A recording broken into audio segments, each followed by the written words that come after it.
എന്നും രാവിലെ കുളിയൊക്കെ കഴിഞ്ഞ് അടുക്കളയിൽ കയറുമ്പോൾ നല്ലൊരു പോസിറ്റീവ് എനർജിയാണ് നമുക്ക് കിട്ടുക അല്ലേ? നിങ്ങൾക്ക് അങ്ങനെ തോന്നിയിട്ടുണ്ടോ?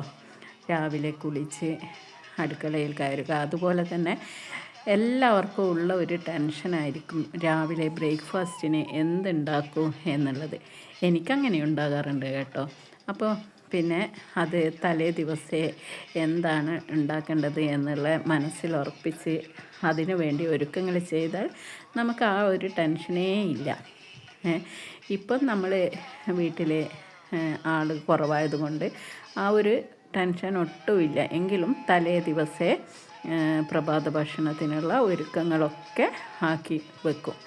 പിന്നെ അതേപോലെ തന്നെയാണ് എന്ത് കറി ഉണ്ടാക്കും. ഇപ്പം ചിലർക്ക് പുട്ടിന് കടലക്കറി, ചെറുപയർ, എന്നാൽ പിന്നെ ചിലരൊക്കെ സാമ്പാർ കൂട്ടി പുട്ട് കഴിക്കുന്നത് നമ്മൾ കണ്ടിട്ടുണ്ട് അല്ലേ? തീരെ ഒരു കോമ്പിനേഷൻ ഇല്ലാത്തതാണ്, എങ്കിലും അത് ഇഷ്ടമുള്ള ആൾക്കാരും ഉണ്ട്. ഇത് ഗാർലിക് പൊടിയാണ്. എനിക്ക് ഈ ദോശയിലേക്ക് ഈ ഗാർലിക് പൊടി ചേർത്തിട്ട് കഴിക്കാൻ വളരെ ഇഷ്ടം. പിന്നെ കറിയൊന്നും വേണ്ട. അപ്പോൾ ഉഴുന്ന് ദോശയ്ക്ക് സാമ്പാർ, ചട്നി ഇതൊക്കെയാണ് മിക്കവർക്കും ഇഷ്ടം വരിക.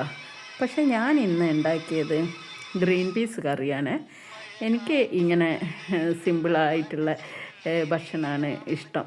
അപ്പോൾ നല്ലോണം മൊരിഞ്ഞ ദോശ, ചമ്മന്തിപ്പൊടിയൊക്കെ ചേർത്ത് നല്ല മൊരിഞ്ഞ ദോശ, കുറച്ച് നെയ്യൊക്കെ ഇട്ട്, ഇതാണ് ഇന്നത്തെ പ്രഭാത ഭക്ഷണം. 1-2 ദോശ അത്ര മാത്രമേ വേണ്ടതുള്ളൂ. അപ്പോൾ നിങ്ങൾ ആരൊക്കെ ഇങ്ങനെ പുട്ടിൻ്റെ കൂടെയൊക്കെ സാമ്പാർ കൂട്ടി കഴിക്കാറുണ്ട്? മിക്കവരും പറഞ്ഞിട്ടായിട്ട് ഞാൻ കേട്ടിട്ടുണ്ട് സാമ്പാറും പുട്ടും നല്ല കോമ്പിനേഷനാണെന്ന്.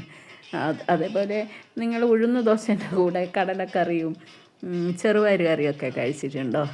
അങ്ങനെ കഴിക്കുന്നവരും ഉണ്ട്. നമുക്ക് എന്താണോ കിട്ടുക അത് കഴിക്കുക അല്ലേ? അപ്പോൾ ഇതാ ചായ റെഡിയായി. എന്നാൽ പിന്നെ ടാറ്റാ ബൈ ബൈ.